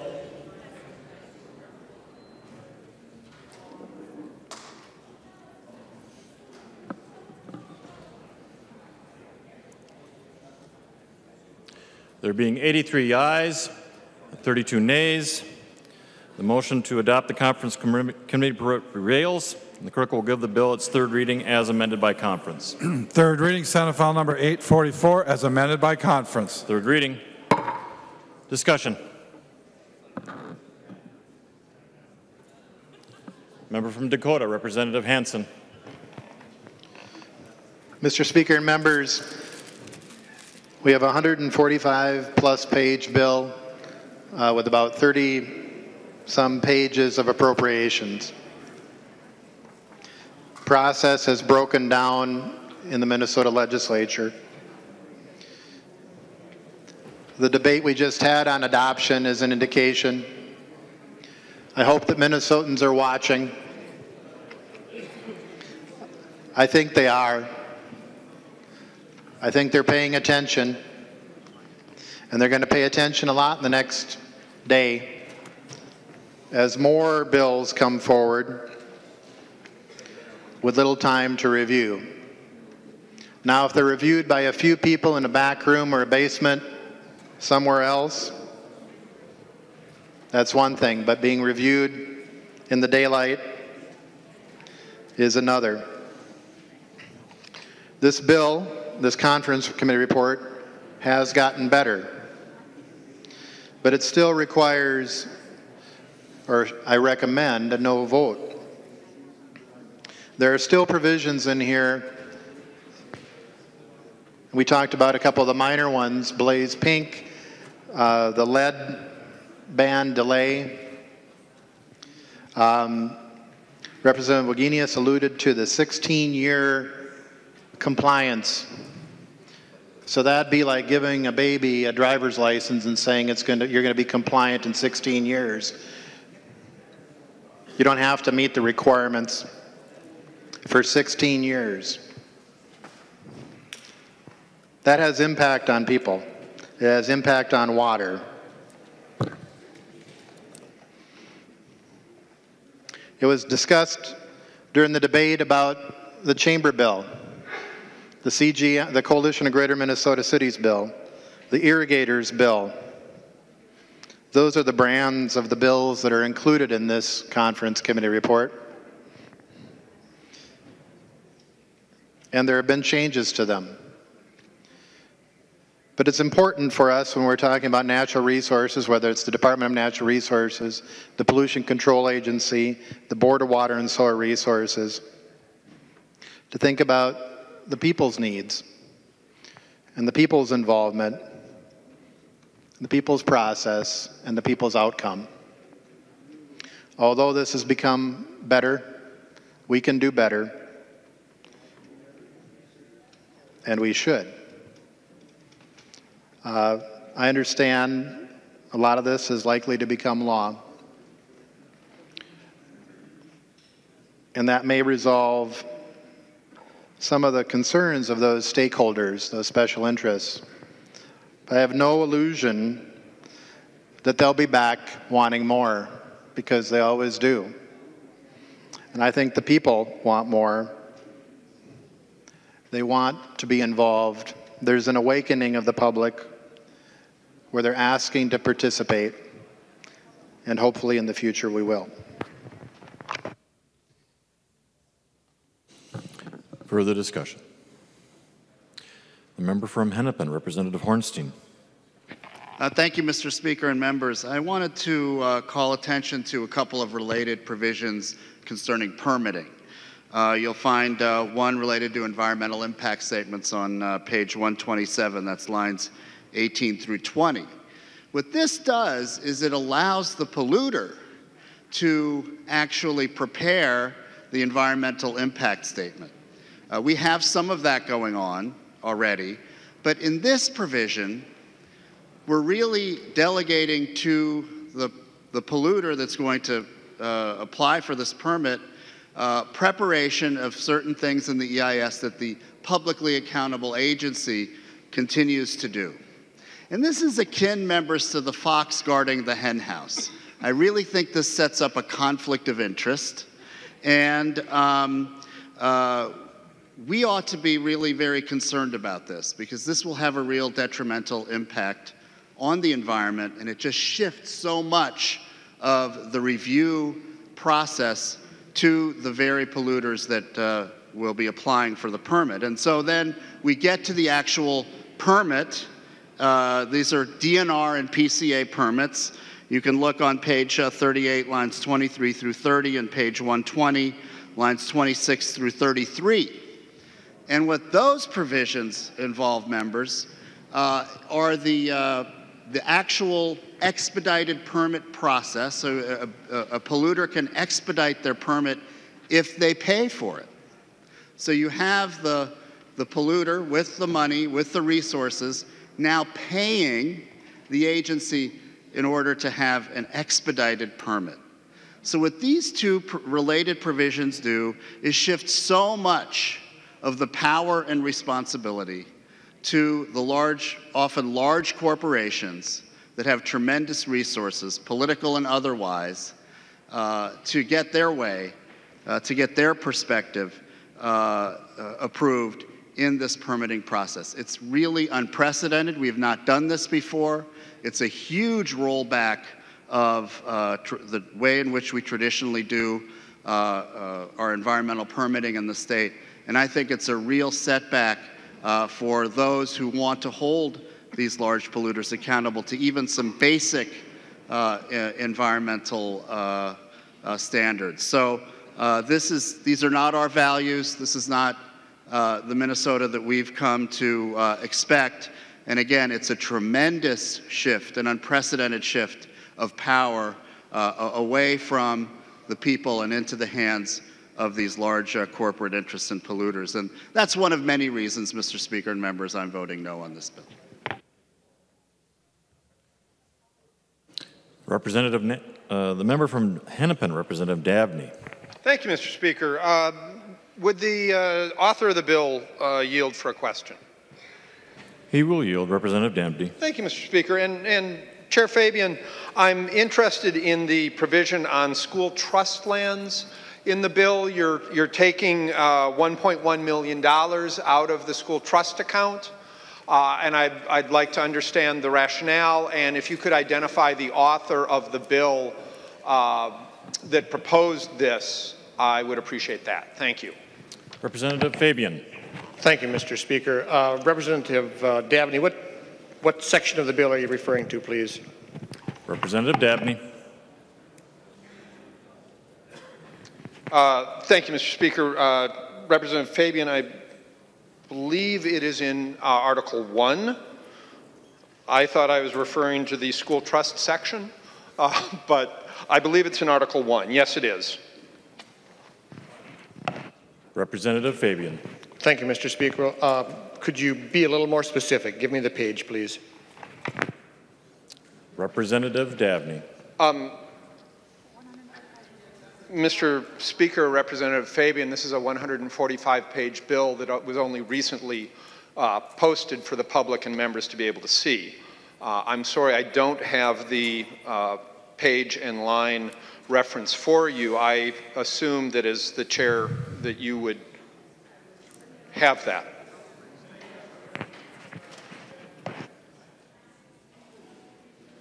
Representative Fabian. Thank you, Mr. Speaker. Well, members, I apologize, Representative Dabney.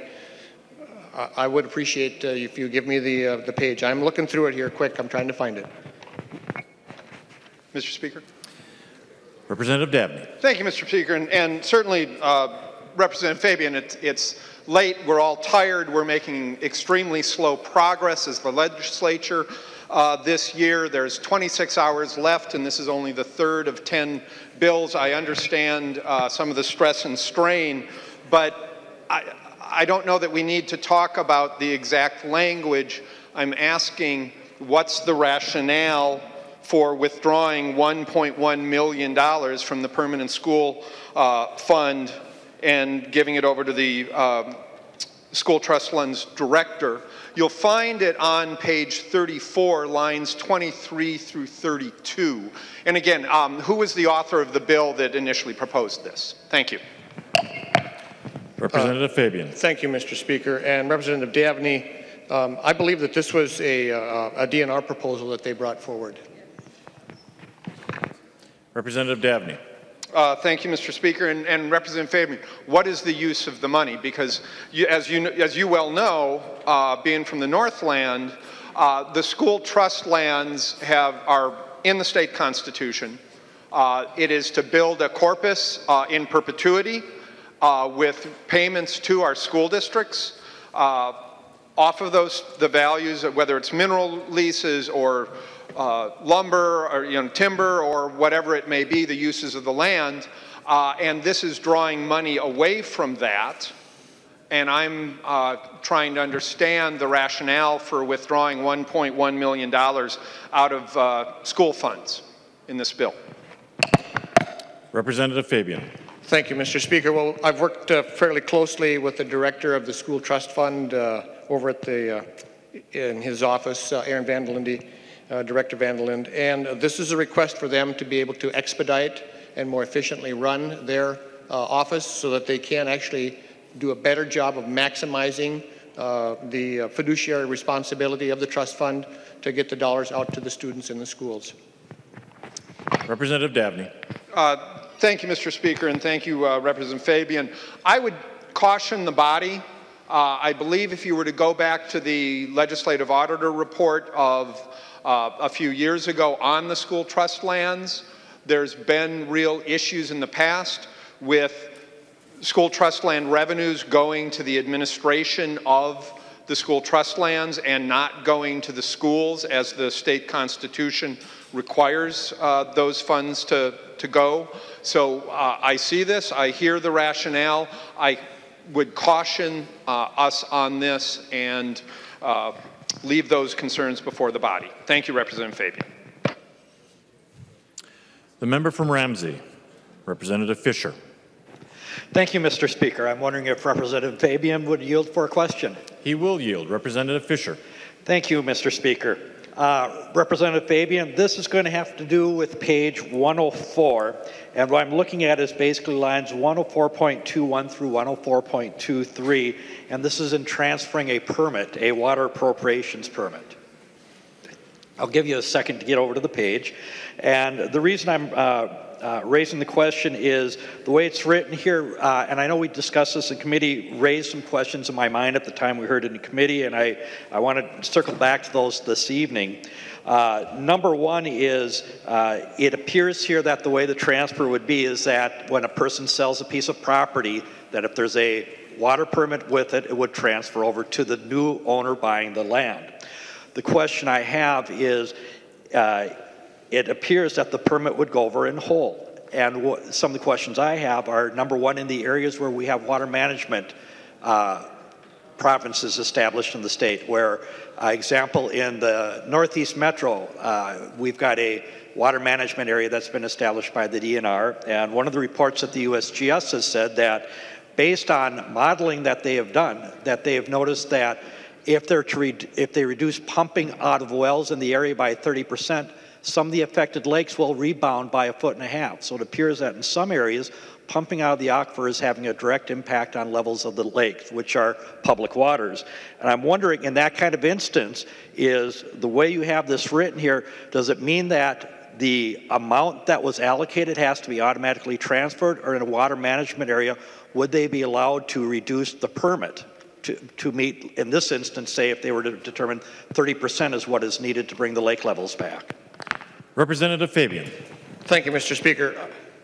Representative Fisher, the requirements of the permit, it says right here that as long as they are in compliance, and then there's some references to the sections of laws. I'm not totally familiar with that. I know that Representative Neuberger has worked a great deal on this issue and has worked closely with the DNR on this, and this language has been signed off by them. I'm sure that they have a lot of concerns about a lake that's affected in your area or any other area. So I'm confident that those things have been taken into consideration when this language has been drafted. Representative Fisher. Thank you, Mr. Chair, Mr. Speaker. Could I follow up with another question for Representative Fabian, please? He will yield. Thank you, Mr. Chair. Another concern that I have with the language we have here, it is starting to feel like we might be starting to change the policy of what water is handled in our state. Currently in our state, the water is a public water. All the waters are owned by the state, by the public as a whole, and we've not had water being followed with what the property rights are. That's something that is similar out west. And my concerns is out west, when they started traveling by landowner and then stripping the rights out, in some states it's gotten to the point where when the rain falls from the sky, that people can no longer collect the rain falling from the sky because of previous allocations where people are taking a look at, you can sell the water rights back and forth, and they're longer water that they no longer belong to the rights of the state. And I want to see if there's some clarification on that.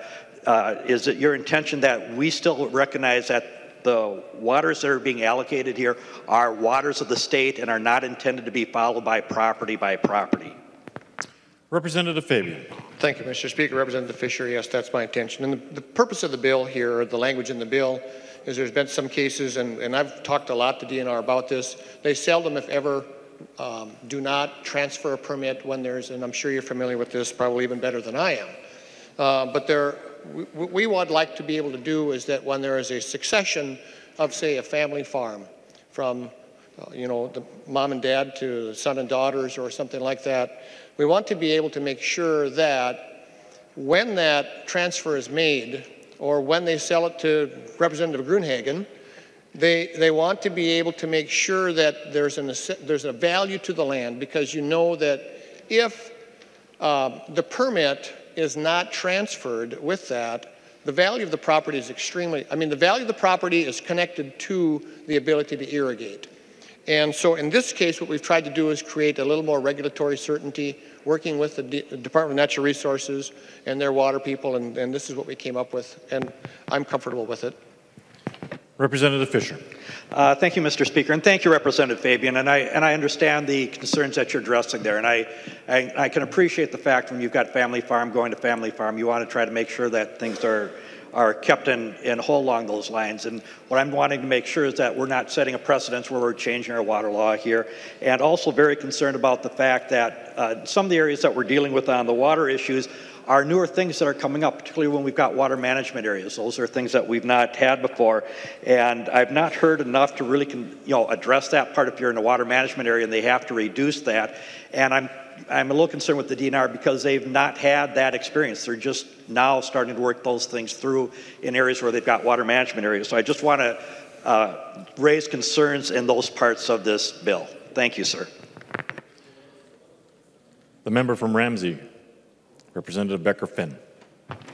Thank you, Mr. Speaker. I wanted to bring attention to, and I guess for those following along at home, if this is the version posted online, I'm looking at page 67.9, and I'm just going to read it. So it's petition for contested case hearing. Any person owning property that will be affected by the proposed operation or any federal, state, or local government having responsibilities affected by the proposed operation identified in the application for a permit to mine under section 93.481 may file a petition with the commissioner to hold a contested case hearing on the completed application.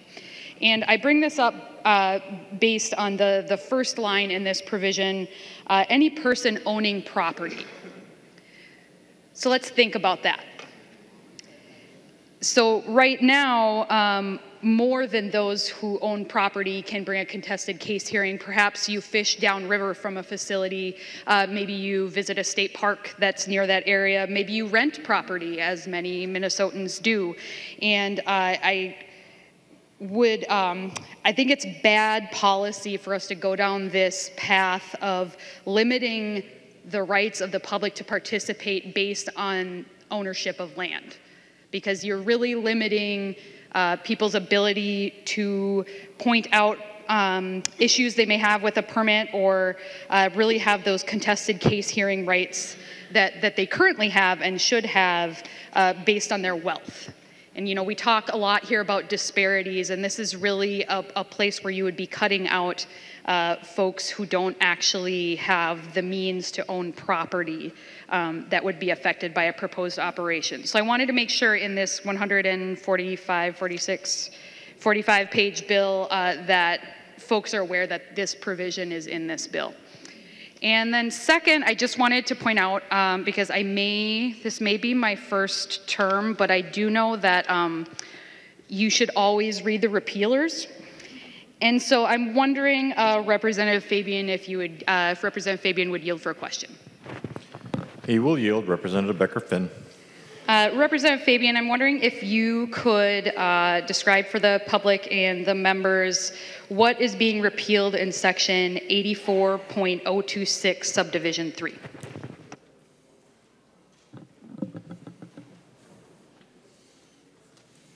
Representative Fabian. Thank you, Mr. Speaker. Representative Becker-Finn, thank you. Which page are you looking at? Representative Becker-Finn. It's page 144. It's the second to last page in the repealer. Representative Fabian. Thank you, Mr. Speaker. And it's which one? Representative Becker-Finn. The first one, so 84.026 subdivision 3. Representative Fabian. Thank you, Mr. Speaker. And Representative Becker-Finn, that is the statute that DNR brought to us in their policy bill that's being repealed. And I'm not exactly sure which one that is. I can look it up real quick. Representative Becker-Finn. Thank you, Mr. Speaker and Representative Fabian. It's not necessarily necessary to do that. My point was that there's a lot in this bill, and if you had followed Section 84.026, Subdivision 3, it leads you to a subdivision that says regarding contractual and grant agreements made by the DNR shall be processed according to section 16C.05. So actually you would need then to go read all of 16C.05. So my point here is that when we have so little time to go through a bill this big, there are actually more pages of reading and analyzation that we need to do to really see what we're doing here. So I would, again, this bill is better than other things we've discussed this year, but it could have been worse is not a reason to support this, and I hope folks will vote no. The member from Rice, Representative Bly. Thank you, Mr. Speaker. I'm wondering if Chair Fabian would yield for a question. He will yield. Representative Bly. Thank you. It's not a tough question.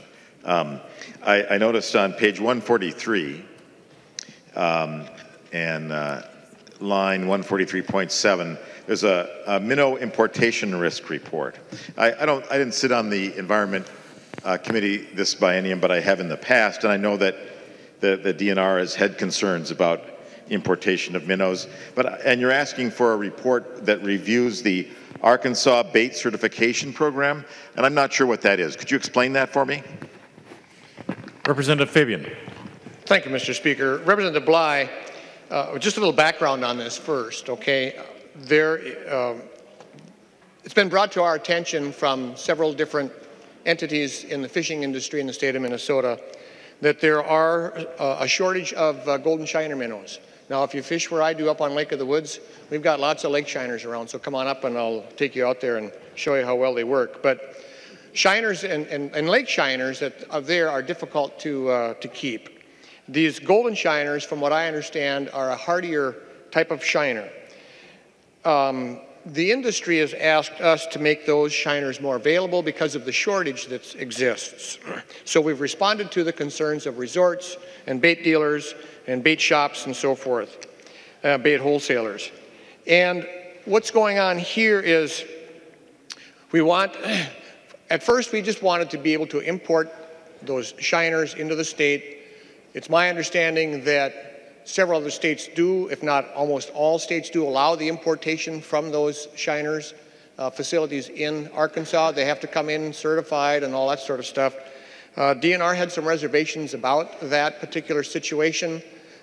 So what we've done here is we're requiring the Department of Natural Resources to work with the University of Minnesota to present a report to the legislature so that we can make a determination, you know, are the biosecurity situations that they're using in Arkansas acceptable to residents and the people here in the state of Minnesota, to make sure that we're not importing any aquatic invasive species along with those. The degree to which I can explain to you, I can't explain what the Arkansas Bait Review Certification Program is. What we're doing is asking the University of Minnesota to look into that along with the DNR to see if it is something that we can, if those minnows are something we could be bringing into the state safely. Representative Bly. Thank you, Speaker. And would Representative Fabian yield for one more question? He will yield. Representative Bly. Thank you. And I know I've been fishing up north and have run out of shiners, so I know that it can be a problem. But I'm curious, though, when they look at importing the shiners, and maybe you can't answer this, I don't know, but are there concerns about being able to tell the difference between the shiner minnows and, say, some of the carp, the invasive carp, you know, that was down there in Arkansas? That would be a concern, I guess, that I would have, that we might be importing fish that could get away and then be a problem in the northern lakes. I'm just asking that. If you can answer that, please. Thank you. Representative Fabian. Thank you, Mr. Speaker and Representative Bly. That's precisely why we're doing the study. The member from Stearns, Representative O'Driscoll. Well, thank you, Mr. Speaker. Tonight we've been hearing an awful lot about folks at home who might be listening and wanting to get accurate information and getting a chance to review some things. And I'd like to take a moment to correct the record on something that was said a little bit earlier tonight as it relates to the school trust lands. And again, for those of you in the chamber, because we like to say, can you find it, or should I just tell you where it is? Pick up a copy of the DE, page, the same section that Representative Davney was talking about, Article 1, Section 9. Let me explain to you what's going on in there. In Article 1, Section 9, it talks about the forestry suspense account. Contrary to what you might have been led to believe tonight, that is not a part of the corpus. What's the corpus? It's the money that is generated from the management and sale of assets that are associated with school trust lands. The suspense account is an operating account. Sometimes you'll pick up the newspaper or turn on television and they'll say, what happened 25 years ago today? What happened 15 years ago today? What happened 5 years ago today? Well, let me tell you what happened almost 5 years ago today in this very chamber. A member in this chamber by the name of Denise Dietrich, who is a Democrat member of this body, and I put through the creation of the School Trust Lands Commission. And today representing you in that commission are Representative Sandstead, Slocum, Kunesh-Bodine, myself, as well as Chair Lewick and Representative Lehman. All right? And there's a like number of people in the Senate. And one of the things that we charged the DNR and the School Trust Lands Director to do was to prioritize the lands that are used here in the state of Minnesota that are owned by the trust. And each and every one of us in this chamber and the one across the way here at the Capitol, ladies and gentlemen, are trustees. 201 of us, along with the governor. 202 people that have to manage these lands and make sure that they're as productive as they possibly can, using sound environmental procedures. And what was represented here tonight is somehow there's a nefarious activity. We're taking money from the kids. No, folks, this is about continuing to further what we're doing with the school trust lands. And for those of you at home who aren't familiar with what the school trust lands are, when the state of Minnesota became a state, in every township, at least one section of land needed to be set aside. What's a section of land? 640 acres. Think about the little house on the prairie where maybe Representative Marquardt, maybe little Johnny went there too. I'm not sure, in addition to the Ingalls girls, but maybe little Johnny was there too, right? But nonetheless, when we're talking about the school trust lands, the schoolhouse is on there, you lease space, you raise money for crops, you paid the school teacher to educate the kids. Minnesota doubled down, section 16 and 36, and scattered all across the state of Minnesota are these lands.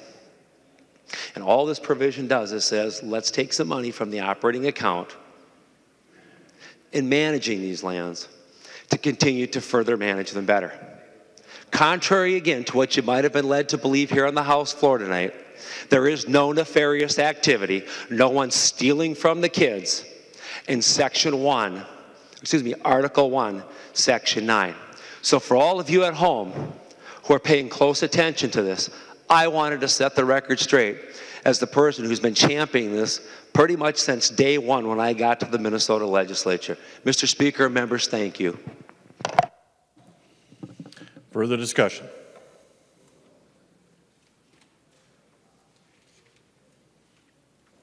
Representative Fabian. Thank you, Mr. Speaker, and members. Appreciate the robust debate here this evening. Robust. Look at Gruenhagen, and I think about the best here. So, a lot of things that happened in this bill. The conversation here this evening was germane, and I appreciate that. So, I'd appreciate a green vote. Thank you very much. Seeing no further discussion, the clerk will take the roll.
Clerk will close the roll.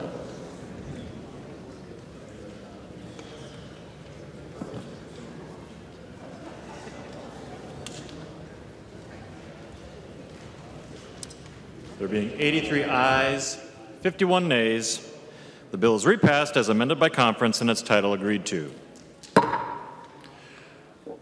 Member from Morrison, Representative Kresha. Thank you, Mr. Speaker, and I'd like to trump that conversation by moving a recess for approximately 30 minutes. Representative Kresha moves a recess for approximately 30 minutes. All in favor signify by saying aye. Aye. All opposed, no. No. Motion prevails. We are on recess for approximately 30 minutes.